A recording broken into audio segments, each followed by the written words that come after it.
Well, hello, and welcome to another Music Ally Focus with me, Music Ally's editor Joe Sparrow. And in this episode, we're joined by none other than Web3 music expert Dan Fowler, a man with deep experience working at where crypto, Web3, and music meet.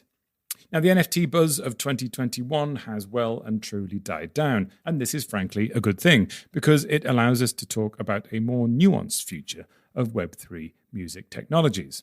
But wait, what is Web3 music exactly? I asked Dan the stupid questions so that we can all find out together. This Focus podcast digs into one meaningful music business story at a time, and it's going to be quick as well. It'll take about the same amount of time as Jacob the Jack Russell Terrier could offer you alternate pause 2,000 times. Jacob, who we must note is a very good boy, offered alternate pause to his human, Rachel, 80 times in 1 minute in 2018. Now, speaking of things flicking back and forth at rapid speed, Web3, the blockchain, and NFTs have vacillated between extremes. In one moment, it's the music industry's savior, and in the next, it's a House of Cards Ponzi scheme, and we're all the suckers left holding the bag. The truth is something rather more prosaic, and one of the emerging uses of the technology is something that's now known as Web3 music. Now, most of us listening to this podcast, myself included, have a surface understanding about NFTs and Web3 technology, but perhaps are not fully aware of this new form of the technology, Web3 music, and what it can do and what it can be, and what that accompanying industry can look like. So Dan Fowler, who has worked on numerous blockchain music projects for Jaak, ICE, PRS For Music, and now HIFI Labs, has gamely agreed to answer my Web3 Music for Dummies questions. And he provided a really interesting overview of what an alternate music industry would look like if the funding structure and the technologies connected to it were completely different. Let's go to our interview with Dan. I'm very happy to welcome an old friend of the podcast, Dan Fowler of HIFI Labs. Hi, Dan. Hi there. How's it going? I'm very good. All the better to see you. Now, you've got a sort of very strong background in, I'm going to paraphrase and keep it brief here, the blockchain and music. But it would be good if you could expand on that a little bit. Can you explain your background in the sort of the, I'm trying not to say the crypto world, the blockchainified music tech world, and sort of explain how that fits with HIFI Labs and what you're doing there? Yeah, absolutely. I think so. I probably would use crypto as a way to describe it, because I guess I'm that old in this space. But yeah, I mean, so I guess background.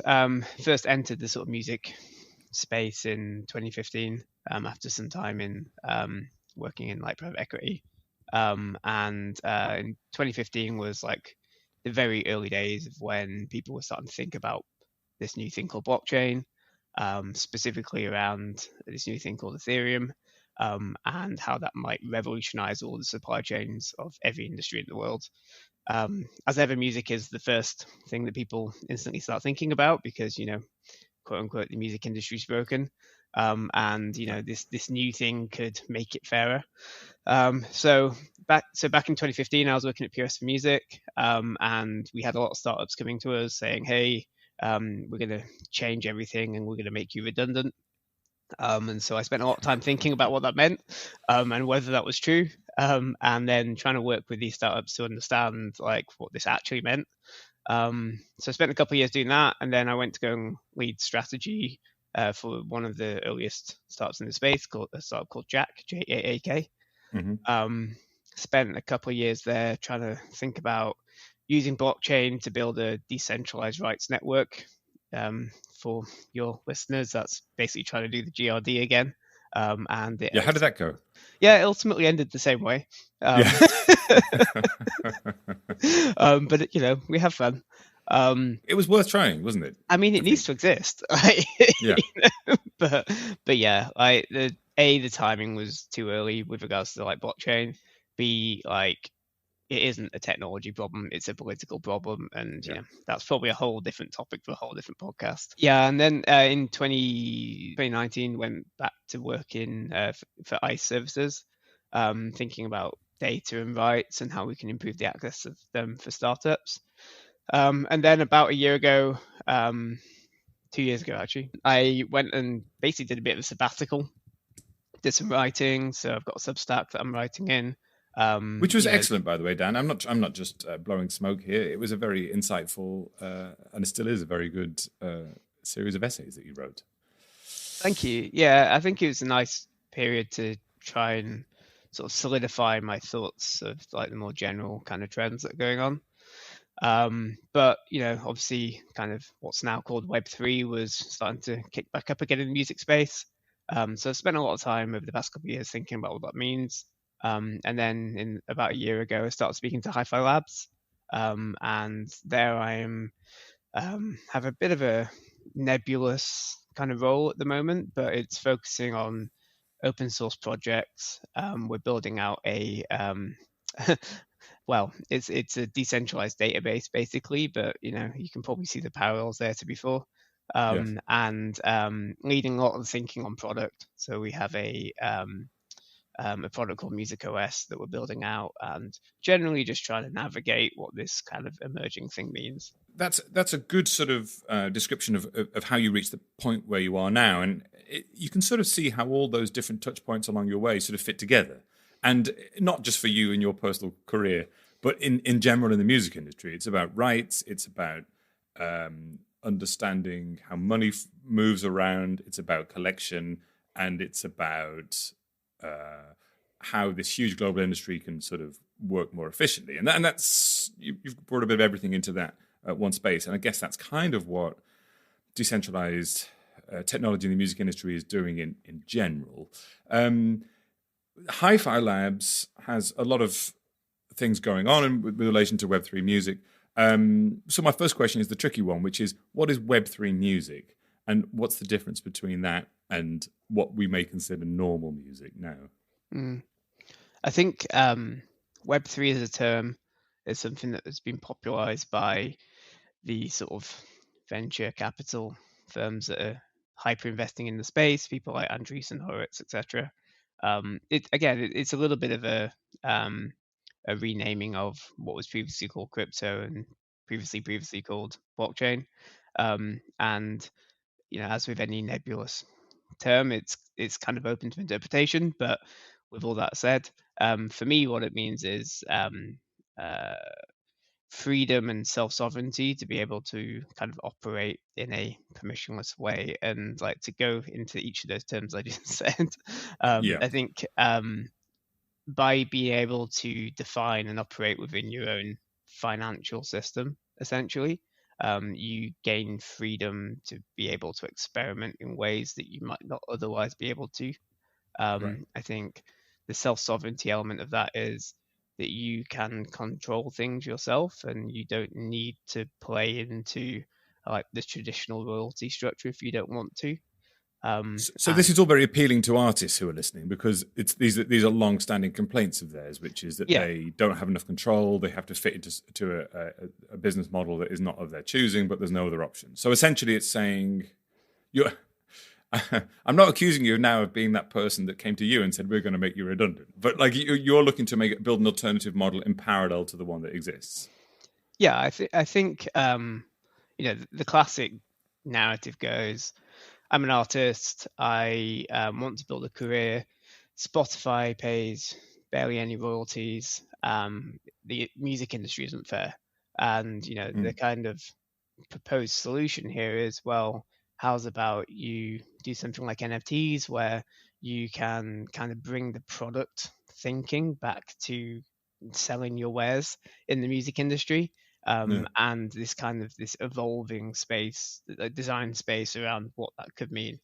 I think that's what has been appealing to artists over the past year and a half or so, is this kind of potential to build something that means you can get a higher value either from your fans or for investors or whatever. And just to jump in here, if you're finding this discussion useful and you'd like more of this kind of in-depth news and trusted analysis waiting for you in your inbox every morning, as well as access to all of Music Ally's industry-leading reports, head on over to musically.com/subscribe. And you may be eligible for a free ! Music Ally subscription via our corporate and sponsored subscriptions. You can see if you're eligible at musically.com/subscription-options. There's a link below the podcast. Okay, let's go back to the interview. Let's talk about it from that artist's perspective for a second. As ever, when you're talking about Web3 products or crypto or whatever, you get into these very big themes very, very quickly. Self-sovereignty, ownership, increased value. These all sound appealing or big or whatever, however you want to think about them. From an artist's perspective, what does that mean when you say you get more value out of it, or the fans get more value out of it through this system? What does that mean really in a sort of tangible way? I mean, I think the fan side of it is something that is underexplored, I think.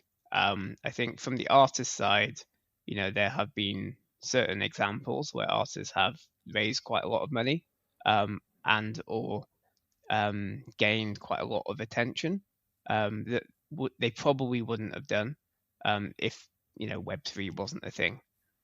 So I think arguably I'd say that the biggest value of Web3, I'm going to keep using that term even though I don't like it. Arguably the biggest value of Web3 to the earliest explorers of this who are artists has been the discovery element, whereby they've kind of raised above the general kind of competition in that they are an artist who's exploring this thing, and that's interesting. That's because they're sort of early in the space, and they're I think so.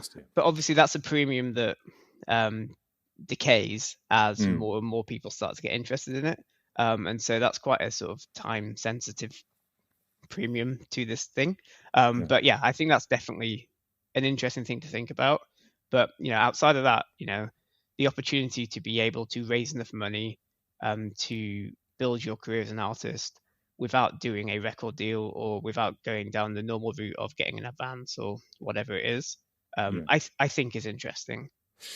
If you're listening and you're sort of, it's not clicking, I would sort of advise people to go and have a look at, for example, Future Tape, which is, if you're familiar with the Hype Machine, it aggregates Web3 songs that are being released across a number of Web3 music platforms.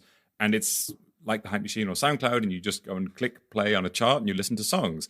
And in that sense, it's no different to any other streaming experience. You listen to a bunch of music that happens to be Web3 music, right? And I guess the difference is these artists own everything, and so they can release it how they want, and they've chosen to do it as Web3 music, and therefore they're pulling them through into this system. You're not seeing Taylor Swift appearing in Web3 music platforms yet. If raising money is a big part of that, and because it's about control, how do artists do that? Because obviously from a listener's perspective, it's no different. Yeah, I mean, I think from a listener's perspective, there's this essentially a self-selecting group of artists who've decided to release in this way, and that in itself is kind of creates parameters around the content that you're listening to. But I mean, I think from an artist's perspective, I think you said then, they kind of control everything. Like, this is a very complicated thing in that, like, the whole concept of rights and also royalties and whether they should exist, etc., within this kind of emerging world is something that has kind of become more and more of a focus over the past few months. There was a... in what sense do you mean? Because, I mean, we sort of, our listeners who are working in the music industry have sort of always existed in an environment where people own rights, whether it's the people who originally created them or someone else, and everybody gets paid because of these rights. So what does that mean that there's a discussion in the Web3 music world that, hey, maybe there shouldn't be that? Yeah, so to try and paraphrase a debate that went on for a few weeks in about tail end of last year, music has been released through NFTs, which means that the content is, indexable and, available through the blockchain, i.e. it's been put into decentralized storage with a kind of pointer to it, and, anybody can pull that out. People have then built on top of that, which is kind of like the permissionless element I was saying before. Like, you don't have to ask permission to do things. Like, you can build solutions on these building blocks, these composable building blocks. So for instance, I could build a Web3 Spotify myself and draw all the metadata from the blockchain and say, right, now I have a catalog of so many hundreds of thousands of songs, and I don't have to go around signing deals to do that. Exactly. So technically you can do that. And then obviously from a rights perspective, you can't. Or like that it's more complicated. Like you have to actually get permission, etc. The law still exists. And so that's been very much the debate, is people who've entered this space from a non-music background have been like, well, I can do this. And then artists have suddenly, some artists have turned around and been like, hang on a minute, I didn't say that you can put my music on your application. And that kind of has started a really interesting debate that's kind of exposed something which, listeners from the music industry would be like, well, obviously. But, it's, we go around again, and, a whole new kind of generation of developers and people from a tech background understand that actually the music industry isn't as easy as you think it is to build in. And, I think this is the best industry to be in within the music industry, which is educating new generations of people how the music industry works. There's a lot of work, right? Yeah. There's a lot of repeat work. Yeah, that's right. You prepare the materials once, you just show it to people every 5 years. But what about that then? Because that's interesting, because I sort of assumed that, sort of with my fairly rusty knowledge of how Ethereum works and smart contracts and things like that, I sort of assumed that, okay, if I was building a platform, I would draw all these songs into my platform, and someone would play those songs, and somehow money or crypto or something would be generated and passed back to the person who owns that music. But that, I guess it can do that, but you're saying that's not sort of like what is happening. I think that could definitely be a way that people build. The challenge with that then is you're kind of taking every interaction and turning that into what they call on-chain event, which is a really inefficient thing to do. And expensive, I guess, as well, in computational power and everything. Storage. Exactly. And I think people have explored this route in the past and will continue to do so, and look towards more efficient blockchains and more efficient ways of doing it. But yeah, I think like that as a model is kind of going, it very quickly goes into a sort of DRM kind of model when people start to explore that route. And, this is something that I personally have explored in the past as well. But yeah, so there's definitely some validity to that direction. But that's not really in line with the the narrative that has been evolving over the past couple of years, which has been more that like the financialization event is part of the kind of NFT process, and then services that are built on top of that are about providing value to that and context to that, and kind of moving the actual monetization to being something that is more artist controlled. Because if you kind of go with the a play happens, a pay happens model, then you're kind of getting back to what we already have in streaming. And like streaming as a product is from a fan perspective is pretty hard to beat. So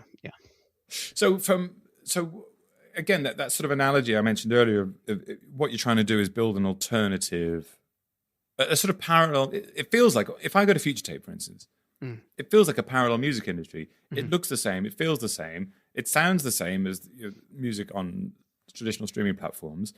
But if you scratch the surface a bit, there's clearly a different sort of initial funding model, for instance, and the ownership is clearly a bit different. So what I'm trying to get to is, if people are listening and saying, okay, this sounds interesting, before I sign my rights away to this person or go down this route, I could do it this way. So how does an artist make money in a different way using NFTs or the web3 model, and then retain power and sort of ownership over that, in comparison to the model at the moment, that sort of the play equals a pay model? I think that's exactly it. When kind of I think through crypto and music and what it really means, I think like where it is disruptive is much more on the supply side of the industry. It's much more in the kind of like label model, the rights selling model, and providing an option for artists to monetize through alternative routes, whilst retaining control of their copyright, potentially. And I think that's the stuff that I'm most interested in, is in that area. So traditionally, as an artist, you would seek to get some kind of investment, be it from a label or otherwise, or go a completely DIY route and go through a distributor. But as we know, like, the distribution network has kind of been acquired up by the labels. So regardless of what route you go through, you're playing into that kind of mass market model. And that's kind of like the only real option for you to kind of build out your career as an artist, really. And so, like, this is very, very early steps towards what a genuinely different way of doing it could be. And I guess in the question of like, where are you monetizing from, I think it's the model that's been evolving over the past couple of years has been much more what they call community focused. So it's about building out your tribe on the internet, and trying to provide things that are interesting and useful and exciting to them, and gaining support for that, which is much more in line with the kind of quote unquote creator economy model, and the whole stuff that like Patreon, etc., have done a lot of work in, but not in a way that is kind of ultimately dependent on the platform, that is kind of enabling that model. It's something that the artist actually controls himself, rather than having to go through Patreon or whatever. Yes, so I was going to say, the immediate question is, how is this different to Patreon? But it's kind of similar. We can talk through some examples in a minute, but the essential difference is, if for whatever reason, let's say an asteroid craters the Patreon server center, then all the artists who are relying on it would suffer. But in this instance, they are Patreon. They are their individual fundraising platform, and they're in complete control of the whole process. So they're not reliant on one service in between. Is that the way to think about it? Yeah, I mean, I think Patreon's a really good example. Yeah, I mean, it's a great. I mean, artists are really enjoying using Patreon. I mean, it's something they want, that kind of control model, isn't it? But specifically with regards to HIFI, so CEO at HIFI, Joe, was head of music at Patreon, and decided to set up HIFI because of frustrations with regards to how platform dependent it was making the artists who were operating on Patreon. Sorry. And so his kind of mantra is focused really on, how do we move the platform around the artist, rather than the artist having to exist on specific platforms. When you talk about sovereignty, that's key. That the artist is everything and not reliant on somebody else. That's a key part of the Web3 approach, isn't it? So let's talk about that fundraising thing there, because when I've looked at I think I've started from a fan perspective. I keep mentioning Future Tape. By the way, I will add as a caveat that Future Tape was created by Anthony Vlodkin, who created the Hype Machine, and Anthony and I are old friends and go back a long way. And I did some work for Hype Machine in the past, a long time ago, and so that's where I started from. I was a music blogger and sort of fell into that world.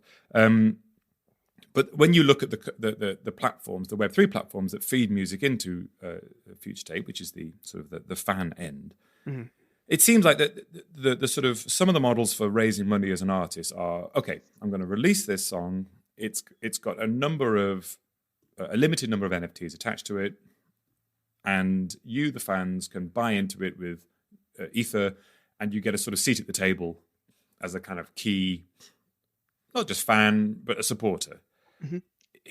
Is that right? Is that a sort of example of the way it works? And are there other ways as well? Yeah, I think it's really important to consider how early things are, and how experimental things are. So despite some startups, people like Sound.xyz, being quite developed in what they're doing now, the overall context is that, it's still very, very experimental. And so like the model for how to do this is really not kind of in stone at all. It's much more analogous to like, the earliest days of like downloads or the earliest days of streaming. And, people are trying different things, trying to see what works. And we're probably a long way away from saying like this is how to do an NFT, for example.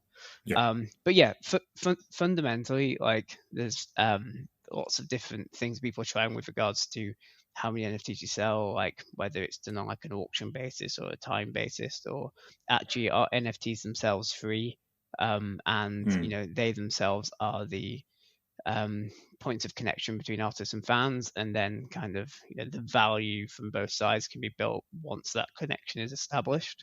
And for clarity, this isn't just like, we're not talking about fractionalized ownership here. We're talking about people can buy the NFT of the song to sort of feel part of it. It's not even about making passive, from a fan investor side. It's not even about making passive income from the sort of traditional streaming model of the song earns money and now a little bit filters down to these owners. It's really just sort of being a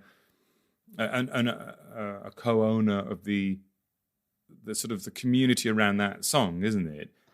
Yeah, exactly. I mean, I think the NFT itself is really just it's a point in time that's stamped to a blockchain that says that I have made this connection with this other person, or the account that I have a key to has made a connection to another person. Like that's the simplest thing of what we're talking about. And so if that most simple implementation of this is just as signaling, then that in itself is interesting, because the design space that starts to come from that is something aligned to kind of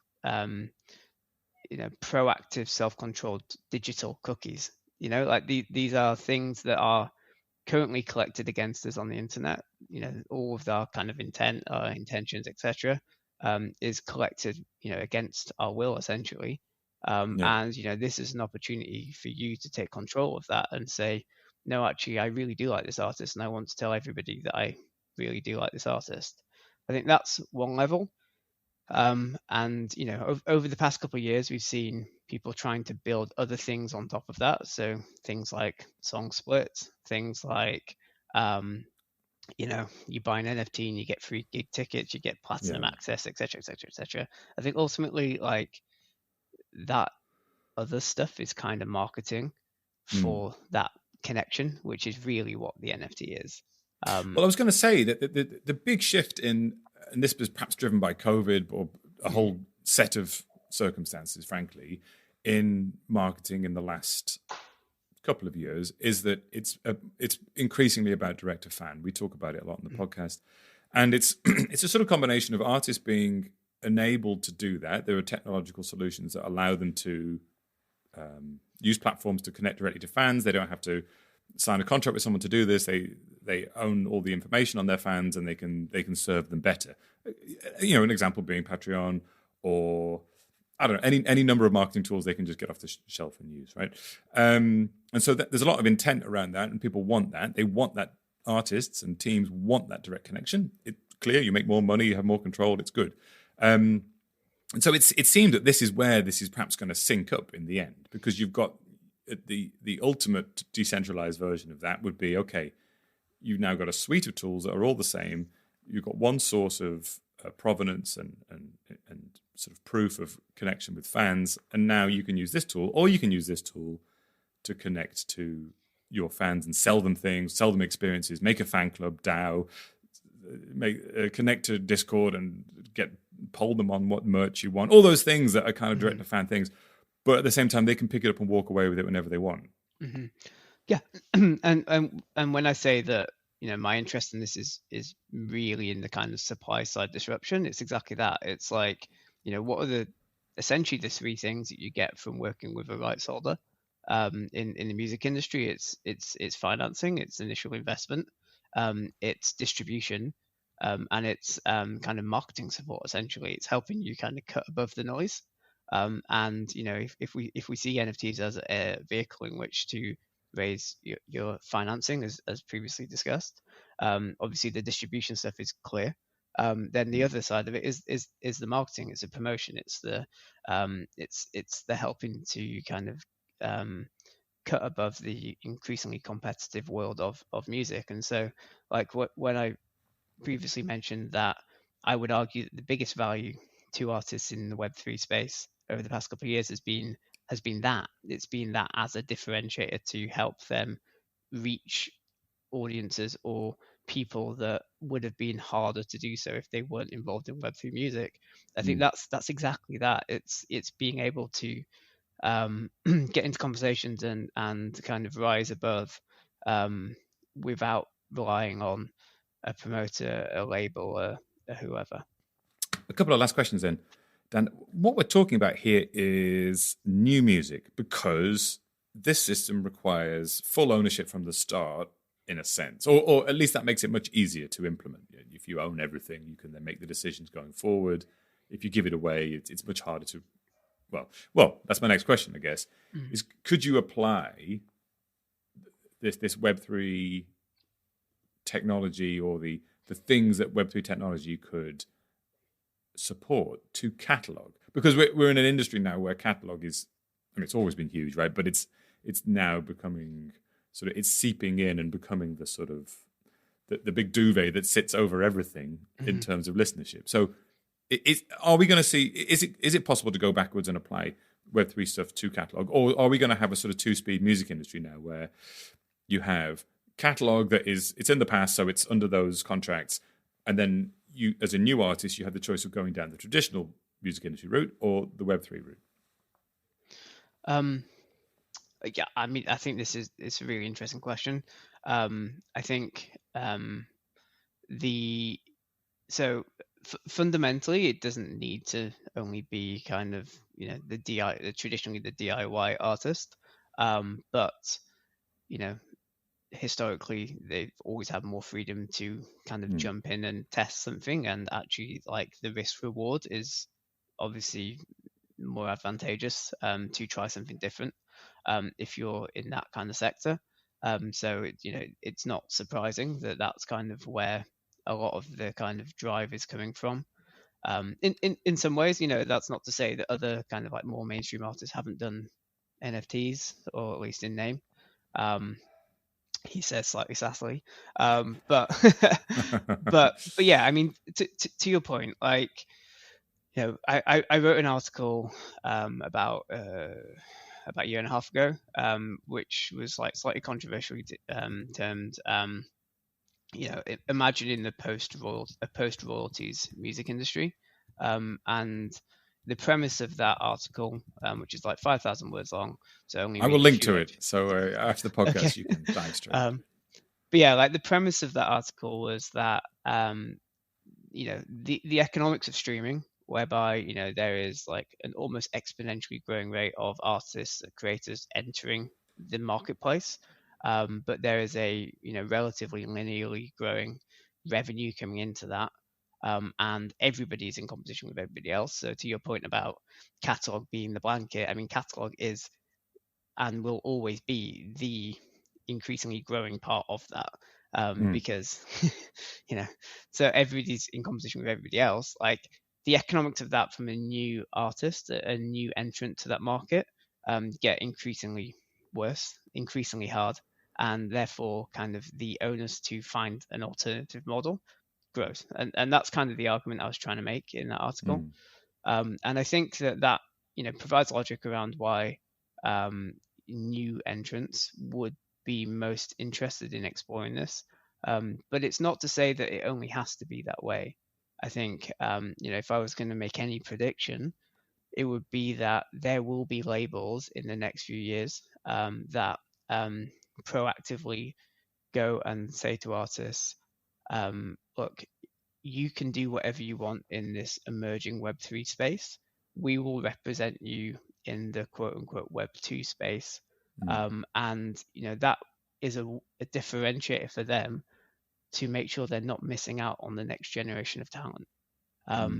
So yeah, I think it's not exclusive to self-releasing new artists, but I think that will continue to be the area where most experimentation and most interest happens. And so then the kind of second order effect of that is, how do you as a rights holder react to that? Like, do you try and shut it down, or do you try and work with it? And that to me is a really interesting emerging question that will evolve. One final question then. There's been a lot of, let's say, turmoil in the wider crypto space recently. It sounds weird to connect, to talk about FTX and things like that, these huge collapses in this. We've just been talking about artists being creative and being empowered to do the things they want. And yet that is somehow, like in the traditional finance system, it's sort of inextricably connected to the mechanics of these wider crypto goings on. What we're talking about is completely removed in the sense of how it mechanically and conceptually operates. But is there a perception problem that needs to be overcome as well? I mean, yeah, where there is opportunity to, bad people will try and do fraud, and there have been a number of similar things like that, as there were with ICOs back in 2017. I think crypto as an emerging sector that is very finance driven is going to have these challenges along the way. So yes, there is a challenge there, but for me it's kind of noise and drama that happens alongside. I haven't got into this thing to I'm going to be a millionaire tomorrow sort of thing. I'm genuinely interested in how these new kind of models can be built to provide more freedom or whatever it is. So yeah, I mean, I think it was FTX's time. It was Kodak coin in 2018. Yes. There's been a number of these things, and there will continue to be a number of these things. But I think the big difference now rather than then is that in 2019, myself and others who have been in this from the very beginning, I guess, were genuinely disillusioned that actually crypto is a scam, it's all a Ponzi, it's all over. Now I'm much more measured, I guess, in that I don't think this is going to change the world tomorrow. I think that it will probably change how the music industry works, but on a much longer time frame. But then equally, I also don't think it's dead, which is a big difference from 2019. Yeah, I mean, like you say, the crypto world has been, I live here in Berlin, and has been a hotspot since 2015 or before that of crypto hype, and you ride these hype cycles out, and it is demoralizing, it is crazy, it is depressing. You see all these things happen, but actually a bit like when we saw those wild NFT prices in early 2020, and it didn't make sense then, and it doesn't make sense now, and actually meaningful long-term change is kind of boring, isn't it? And that's more comforting. But boring is important. yeah, exactly, right? No, I mean, I much prefer having a conversation like we're having now, rather than a year and a half ago, because it's really hard for us to cut the sensible signal through the noise that's going on. When Beeple is selling something for many, many millions. 69 million, of course, because memes run the world. Yeah. When that's happening, it's really hard for us to have a high value conversation about the actual kind of intrinsic value of this thing. It's actually, let's just go and make a load of money. But now that's happening a lot less. This is a good time to take stock and think about what we actually learned over the past couple of years, and how will that set up for the next couple of years. So if people are listening, we have an audience that are artists, artist managers, labels, and they're thinking, well, actually, I'm interested in alternative funding models. I'm interested in control. I'm interested in building long-term and quite nuanced fan relationships. How can they connect with you and or HIFI Labs to sort of explore this further? Yeah, I mean, Twitter is usually the best way to contact me. My handle is Dan_DJFND. Or contact HIFI directly. We have a Discord, which is pretty active. If you've got any questions about HIFI or specifically want to connect with me there. Or my Substack, which is danfowler.substack.com. I will put links to all of those beneath the podcast as ever. And again, I encourage you to read Dan's Substack if you're interested in Web3 music, because it will definitely shine some further light on it from your perspective.